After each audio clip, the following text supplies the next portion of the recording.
Je suis arrivée au brunch de Noël avec mes enfants, secouant la neige de leurs manteaux, espérant naïvement que cette année serait différente. Un silence de mort s'est abattu sur la salle dès notre entrée, comme si nous avions traîné une tempête derrière nous. Mon père a levé les yeux de sa chaise, son regard se plissant avec ce mélange familier d'agacement et de jugement.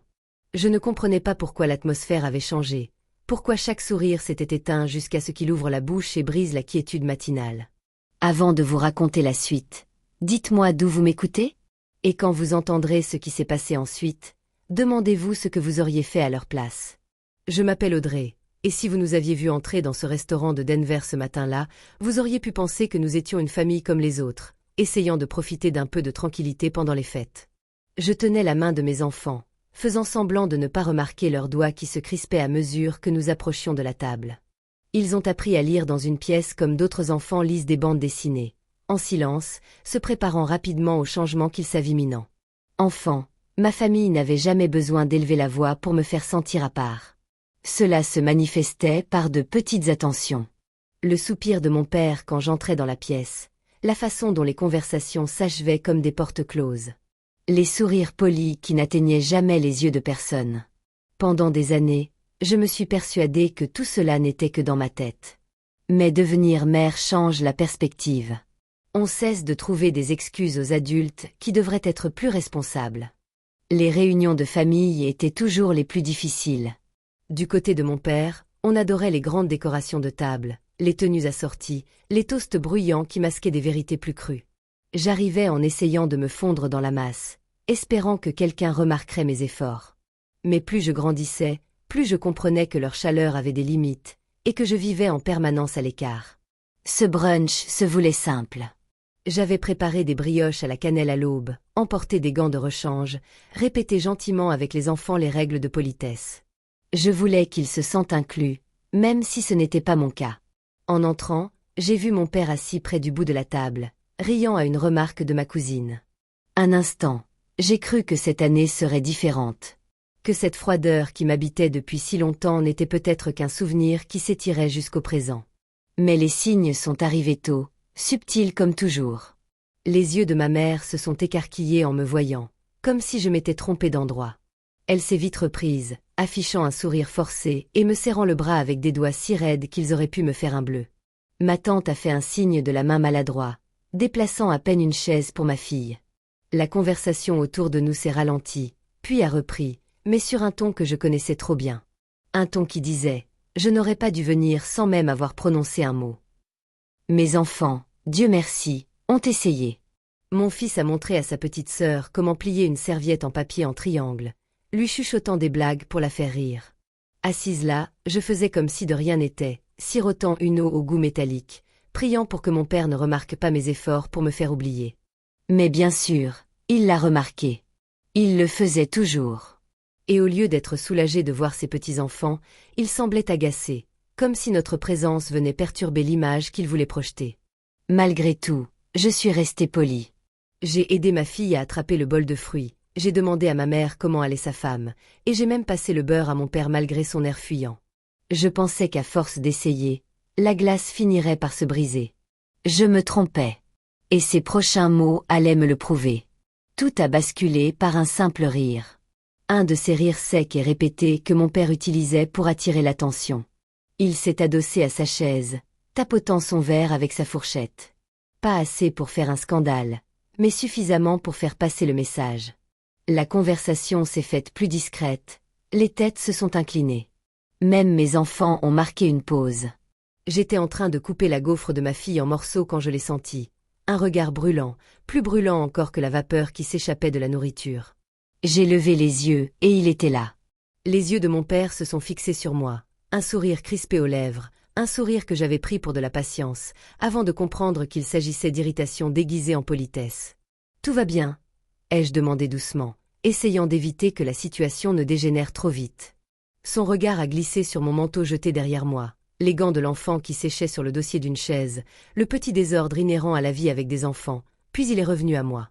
Un sourire narquois s'est lentement dessiné sur son visage, juste assez pour me donner un mauvais pressentiment. Il était censé faire beau aujourd'hui, a-t-il dit assez fort pour que les deux tables voisines l'entendent. Pourquoi es-tu venu ? La pièce ne s'est pas tue. Elle s'est figée. La main de ma tante a hésité au-dessus du flacon de sirop. Le mari de ma cousine s'est arrêté de manger. Même la serveuse, qui remplissait les cafés, sembla hésiter, comme si elle avait marché sur une mine. J'ai senti les mots me frapper de plein fouet avant même que mon cerveau puisse les assimiler. Ils se sont heurtés de plein fouet à des années de petites remarques blessantes sur ma façon de faire, de blagues acerbes sur mon manque d'intégration, de remarques sur le caractère difficile des enfants. Mais c'était la première fois qu'ils le disaient aussi clairement, aussi ouvertement, aussi délibérément. « Pourquoi es-tu venu ?» Ma gorge s'est serrée. J'ai cligné des yeux une fois, 2 fois, essayant de ne pas pleurer devant mes enfants. Une chaleur familière m'a envahi le cou, celle qu'on ressent après une humiliation publique. J'ai ouvert la bouche, espérant trouver les mots justes, quelque chose qui n'envenimerait pas la situation, mais aucun son n'est sorti. Ma mère a baissé les yeux, faisant mine de ranger les couverts. Mon frère s'est raclé la gorge, mais n'a rien dit. Personne n'est intervenu. Personne ne l'a jamais fait. Seuls les enfants ont perçu le danger. Ils le pressentaient toujours avant les adultes. Mon fils se redressa sur sa chaise, les yeux oscillant entre moi et son grand-père. La confusion sur son visage était plus cinglante que n'importe quelle insulte de mon père. Il murmura, à peine audible par-dessus le cliquetis de la vaisselle. « Maman, pourquoi est-il fâché ?» J'avalai ma salive, m'efforçant de calmer ma respiration. « Il n'est pas fâché, mentis-je, bien que je tremblais de tous mes membres. » Mon père laissa échapper un bref ricanement moqueur, et ce fut tout. Au moment où le sol se déroba sous nos pieds, mon fils se pencha vers moi, la voix fragile. « On devrait partir. » Sa question transperça l'air, plus lourde encore que l'insulte de mon père. Ce n'était pas seulement de l'inquiétude. C'était de la peur. Et cette peur, je ne pouvais plus la supporter. Je regardais mon garçon, puis ma fille, qui tirait sur sa serviette, essayant de se faire toute petite. À cet instant, toutes ces années d'excuses, d'espoir de changement, de tentatives pour me faire toute petite afin de préserver la paix, s'effondrèrent. Et pour la première fois depuis longtemps, quelque chose en moi se redressa.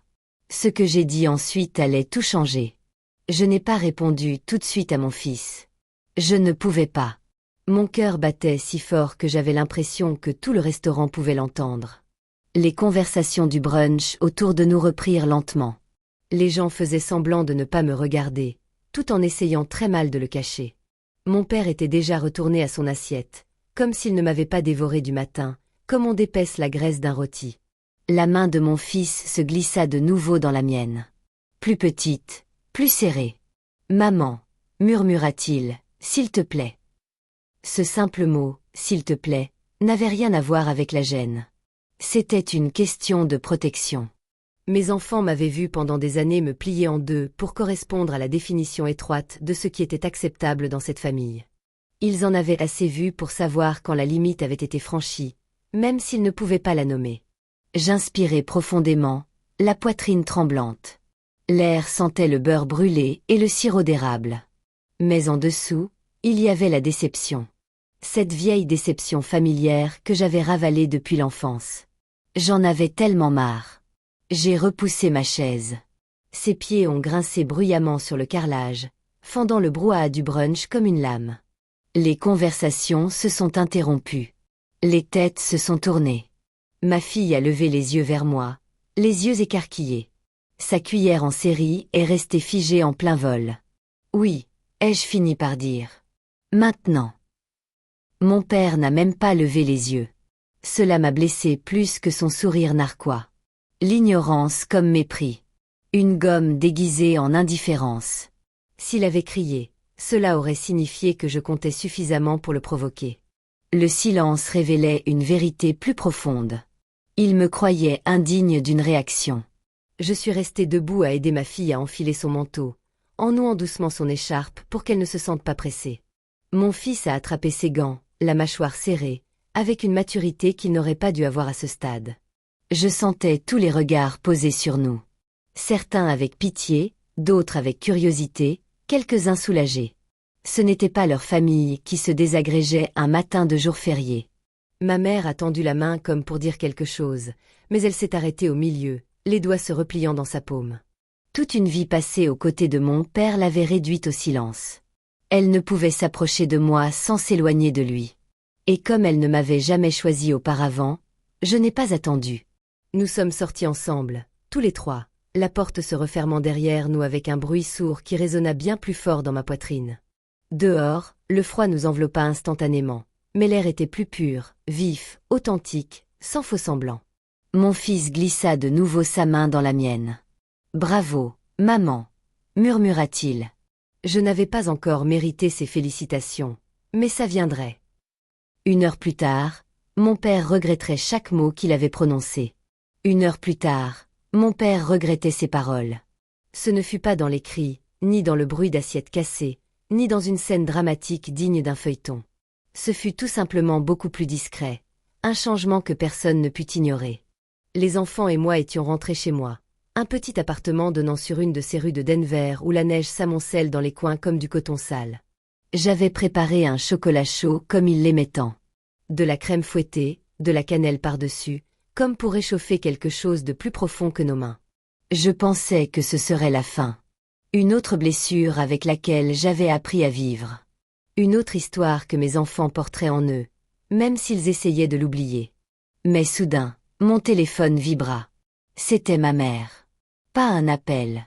Elle ne voulait pas risquer que mon père entende sa voix s'adoucir. Un message. Il s'est passé quelque chose.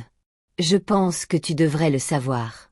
Avant que je puisse répondre, une autre notification apparut. Cette fois, de ma tante, puis de ma cousine, puis de la femme de mon frère. Autant de versions de la même chose qu'il avait gâchée. Je fixai les messages, perplexe, jusqu'à ce que les pièces du puzzle commencent à s'assembler. En quittant le restaurant, mon père tenta de déformer la réalité pour faire passer mon départ pour une réaction excessive, voire théâtrale.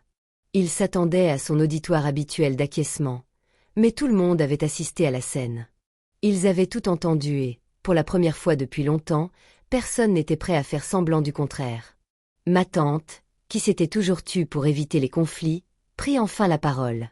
Elle lui dit qu'elle était gênée pour lui. Gêné que ses petits-enfants l'aient vu rabaisser leur mère, mon père a vu son comportement cruel, et non pas simplement de la mauvaise humeur. Même la serveuse s'en est mêlée. Elle avait tout entendu, tout vu.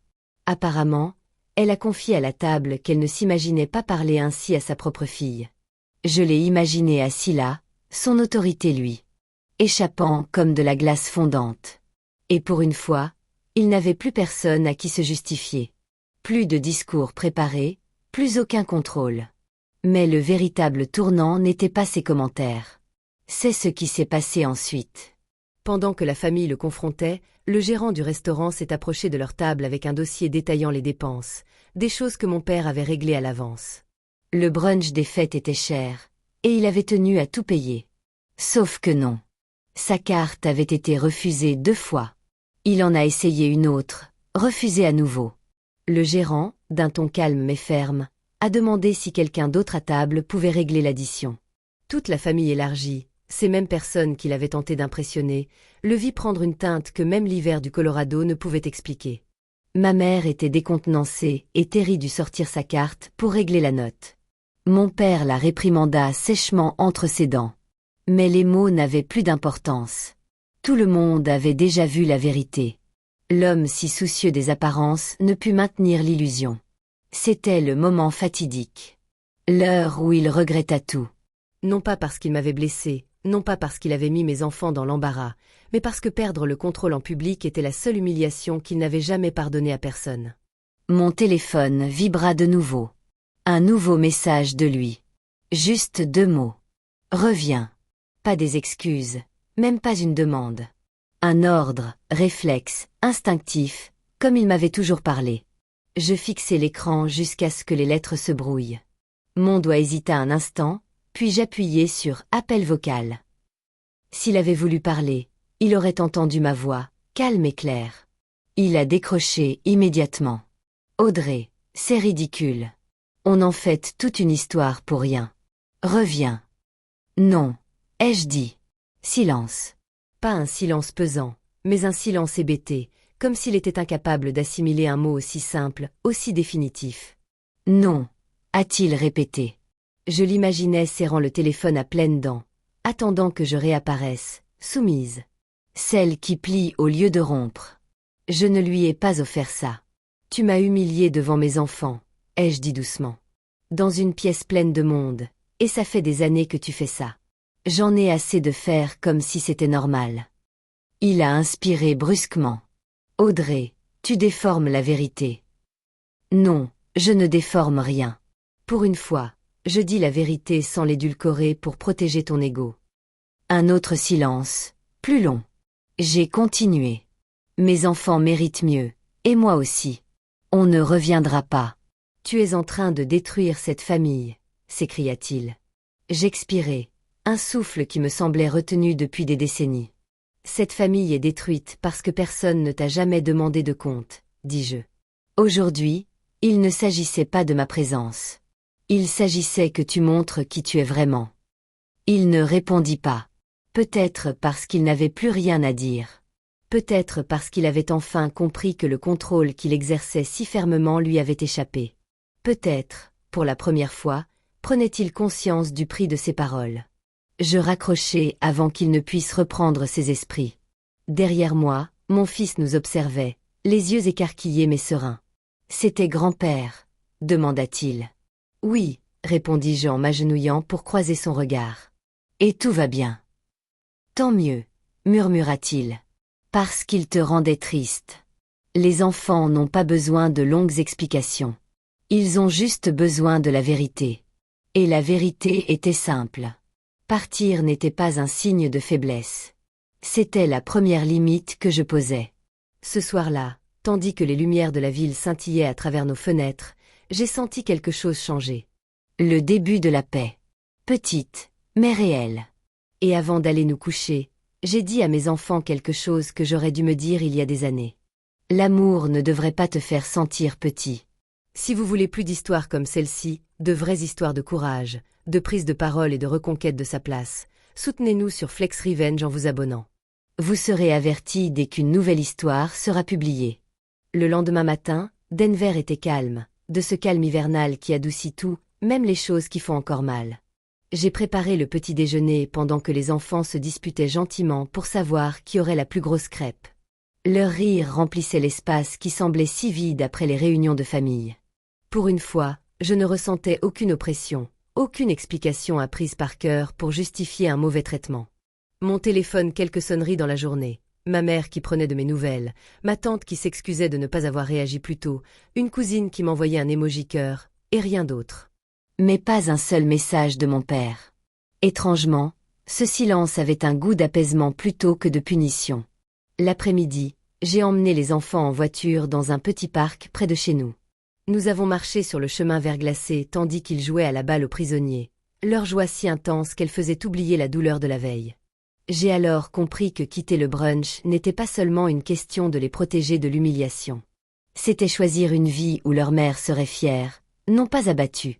Nous sommes rentrés main dans la main, plus légers, plus libres, enfin seuls. Le soir, après que les enfants se soient endormis, je me suis assise près de la fenêtre et j'ai laissé le calme s'installer. Partir n'avait pas brisé ma famille. Cela les avait enfin empêchés de me briser. Parfois, aimer, c'est tracer une ligne, même si cela choque tous ceux qui se trouvent de l'autre côté. Si cette histoire vous parle, si vous avez déjà dû faire un choix, partagez-la. Partagez votre expérience ci-dessous. Et n'oubliez pas de vous abonner pour ne manquer aucun article.